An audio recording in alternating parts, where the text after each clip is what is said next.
Morning student. अब आपका chapter 5 देखो, उपसर्ग और प्रत्यय। अब उपसर्ग और प्रत्यय किसे कहते हैं देखो। अब देखो इसमें चैप्टर में कि शब्द दो प्रकार के होते हैं, मूल शब्द और व्युत्पन्न शब्द। अब इसे अर्थात इनका मीनिंग क्या होता है, बनाए गए शब्द। मूल शब्द रूट शब्द भी होते हैं और उनमें कुछ शब्दांश जोड़कर व्युत्पन्न शब्द बनाए जाते हैं। ये शब्दांश मूल शब्दों के आरंभ या अंत में जुड़ते हैं लगते हैं और ये स्वतंत्र शब्द के रूप में प्रयुक्त न होकर मूल शब्दों से जुड़कर नए शब्दों का निर्माण करते हैं। अब देखो कि शब्द निर्माण की प्रक्रिया की हिंदी में शब्द निर्माण को 3 प्रकार से किया जाता है। ठीक है, कितने प्रकार से किया जाता है? 3 प्रकार से किया जाता है। उपसर्ग जोड़कर, प्रत्यय जोड़कर और समास द्वारा। अब देखो कि उपसर्ग, जो शब्दांश मूल शब्द, उपसर्ग किसे कहते हैं कि जो शब्दांश मूल शब्द के आरंभ में जोड़कर उनके अर्थ में विशेषता या परिवर्तन ला देते हैं, उन्हें उपसर्ग कहते हैं। जैसे देखो अ प्लस शिक्षा, तो अ क्या हो गया, उपसर्ग हो गया, और शिक्षा क्या हो गया, शब्द हो गया। तो मिलाकर बना तो अशिक्षा। कु प्लस पुत्र तो बना कुपुत्र। तो हिंदी में 3 प्रकार के उपसर्गों का प्रयोग हो रहा है। एक तो संस्कृत के उपसर्ग, हिंदी के उपसर्ग और विदेशी भाषाओं के उपसर्ग। जैसे संस्कृत के उपसर्ग देखो, संस्कृत के उपसर्ग कौन कौन से होते हैं? अ, अभि, अनु, अधि, अप, अब, अति, उत। ये सब क्या है, संस्कृत के उपसर्ग। अब जैसे अ है तो अ का हो गया अर्थ हो गया अभाव, निषेध, और शब्द बनेगा इसका अज्ञान, अधर्म, अन्याय। अभि का है सामने और, ठीक है, इसका शब्द बनेगा अभिमय, अभिनय, अभिप्राय, अभिशाप। अनु शब्द हो गया, अनुपसर्ग हो गया, इसका अर्थ हो गया पीछे, तो अनुरूप, अनुकरण, अनुज।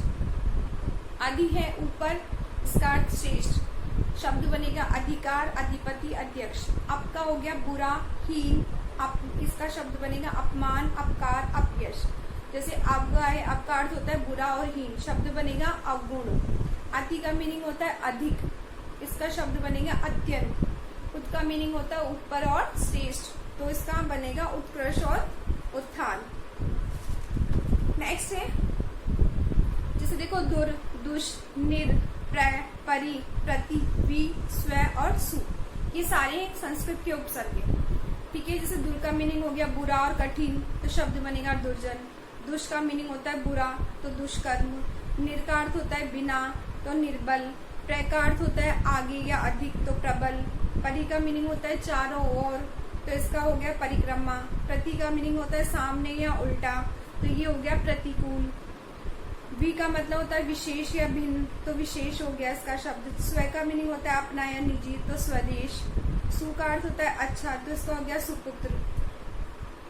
कुछ यौगिक शब्दों में एक से अधिक उपसर्ग भी पाए जाते हैं। कुछ यौगिक शब्द ऐसे होते हैं जिनमें एक से अधिक शब्दों का प्रयोग भी किया जा उपसर्गों का प्रयोग किया जाता है। जैसे प्रति प्लस अप तो प्रत्युपकार, प्रति प्लस आ तो प्रत्यागमन।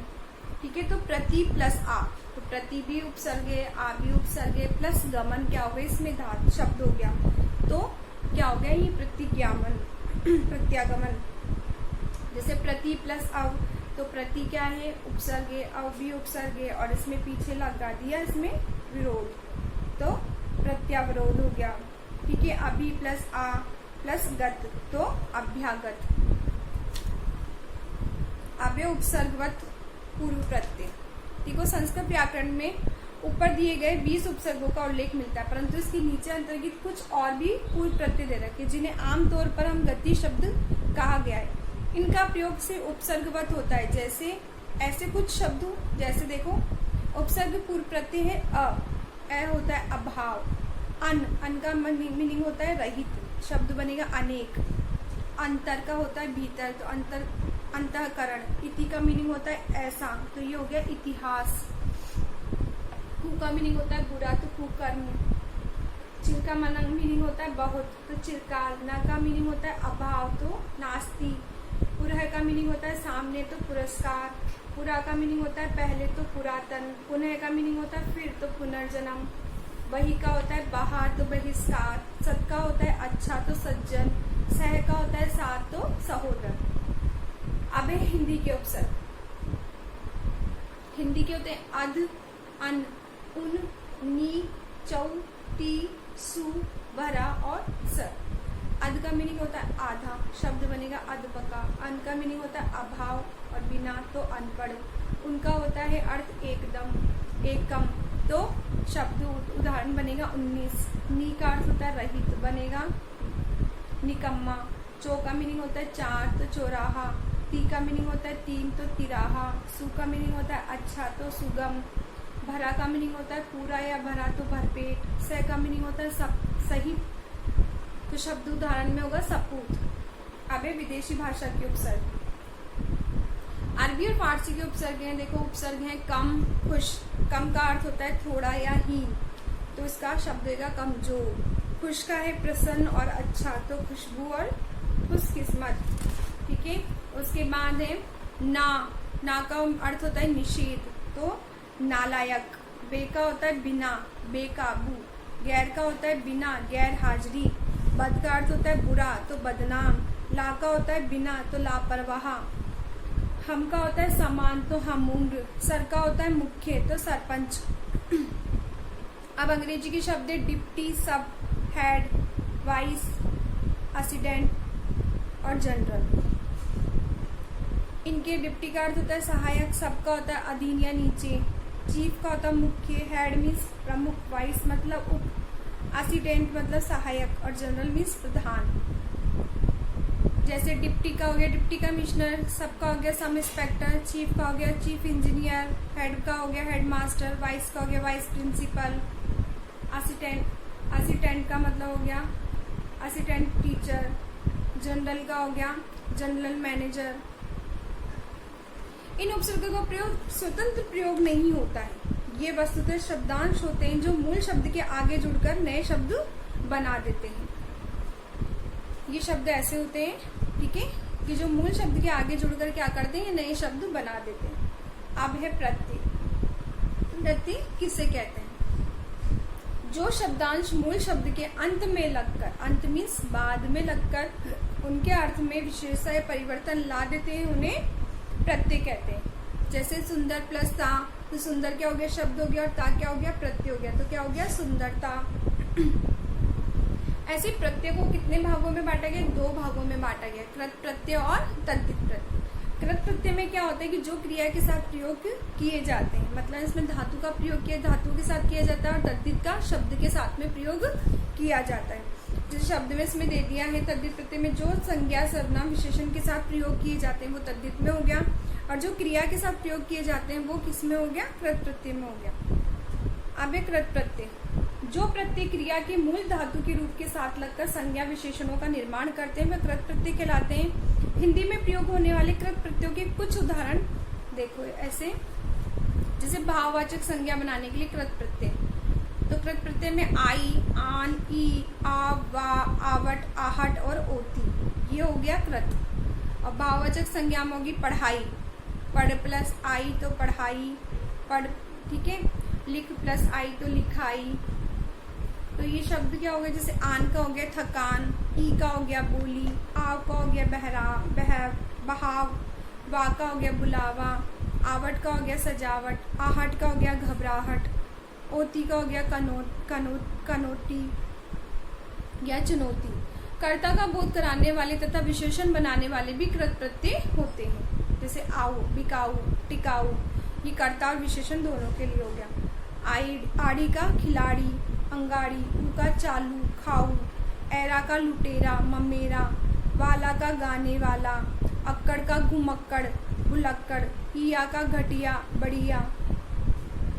अब है तद्धित प्रत्यय। जो प्रत्यय संज्ञा सर्वनाम तथा विशेषण सूचक शब्दों के अंत में जुड़ते हैं वे तद्धित प्रत्यय कहलाते हैं।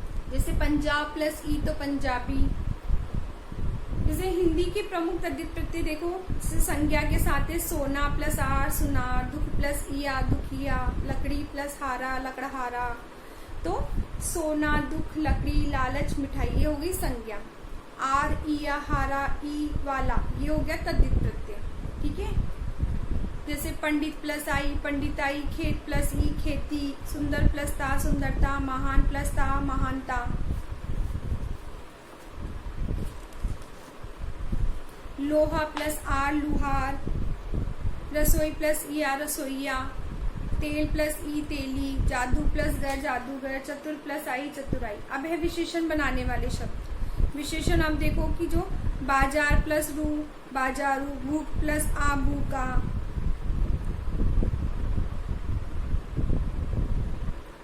ठीक है, विशेषण बनाने वाले शब्द, विशेषण बताने वाले। अब है स्थानवाचक, जैसे कश्मीर प्लस ई कश्मीरी, बिहार प्लस ई बिहारी, मुंबई प्लस ई या मुंबईया, ठीक है। ऐसे संस्कृत के कुछ प्रत्यय भी हैं, जैसे गरी, पशु, मानव, धर्मी, ये क्या है, संज्ञा है, ठीक है। प्रत्यय ईमा, द्वा, ता, इक, वती, वती, जैसे गरी प्लस ईमा गरिमा, पशु प्लस स्व पशुत्व, मानव प्लस ता मानवता, धर्म प्लस एक धार्मिक, ठीक है। लाल प्लस ईमा लालिमा, ये सारे किसके हो गए, संस्कृत के हो गए। अरबी और फारसी के प्रत्यय हैं, जैसे तिर प्लस अंदाज तिरंदाज, खिदमत प्लस गार तो खिदमतगार, तख्त प्लस पोश तख्त पोश, धोखा प्लस बाज धोखेबाज, इंसान प्लस ईयत इंसानियत, ठीक है।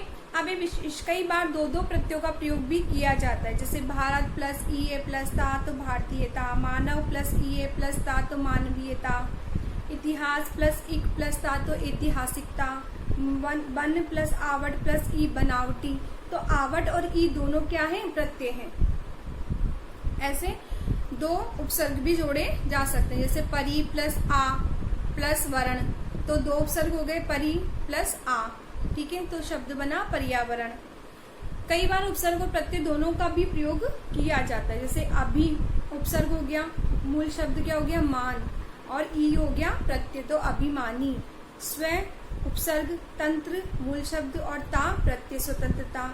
निर प्लस दया प्लस ता निर्दयता, अ प्लस धर्म प्लस इक अधर्मिक, दुर प्लस बल प्लस ता दुर्बलता, अ प्लस विश्वास प्लस ई उपसर्ग विश्वास मूल शब्द, और ई क्या है, प्रत्यय, तो अविश्वासी। सम प्लस मान प्लस ई तो सम्मानित, सु प्लस शिक्षा प्लस इत सुशिक्षित, अप प्लस मान प्लस इत तो अपमानित।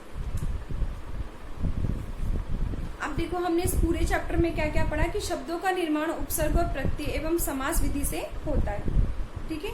3 प्रकार से होता है, उपसर्ग, प्रत्यय और समास। मूल शब्द से पहले लगने वाले शब्दांश हमेशा उपसर्ग कहलाते हैं, और मूल शब्द के अंत में जुड़ने वाले शब्द प्रत्यय कहलाते हैं। उपसर्ग और प्रत्ययों का स्वतंत्र प्रयोग नहीं होता, वे किसी मूल शब्द के साथ जुड़कर उसे नया अर्थ प्रदान कर देते हैं।